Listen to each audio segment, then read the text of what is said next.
Hello, hello, hello mga ka-angels. So, kuha po tayo dito ng message from your angels. So, ano po ba ang message ng inyong angels for today? First card is Infinity. Wow! Infinity. So, ato nyo po, kumbaga, kung meron man kayo, I mean, talaga meron po kayo marireceive ng mga blessings ngayon, ano? And talagang, eto is mga unexpected. But itong blessings na po ako sa iniisip po ninyo is just a temporary no. This is for lifetime, di ba?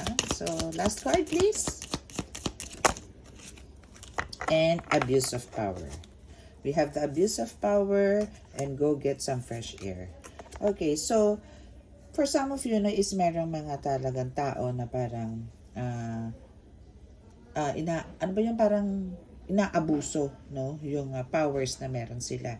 Meron talagang biglang magpupunta sa left side or parang darkness, no, or dark side, possible na gano'n, ano. So ang gawin ninyo pagka mga ganyan na po yung nararamdaman niyo, parang andito na yung eagerness sa parang akala nyo maganda pa yung ginagawa nyo kasi pakiramdam nyo parang tutulong kayo sa mga tao na agrabyado na gustong gumante. Pagkaganti na po kasi is hindi na po yan healthy or hindi na po yan syempre good intention din na po. So pagka mga ganyan, breathe in, breathe out, lalo na po kung may nagko-consult na sa inyo about sa healing na parang ang gusto is abusuhin po or trying to push you, no, na gawin na abusuhin na po yung powers na meron kayo. And andito yung aalukan kayo ng malaking pera para lang bigyan ng sakit yung mga taong galit siya. Galit siya sa mga taong yon dahil may ginawa, halimbawa sa mga utang, hindi binayaran. So, andito yung huwag niyo pong tanggapin. Okay? Kasi sayang po itong darating na blessing sa inyo. Hindi niyo po kailangan ng ganito na kumuha ng pera, makakuha ng pera na galing naman po sa masama, no, sa pag-aabuso ng kakayanan binigay po sa inyo ni God para po manakit ng tao. Hindi po.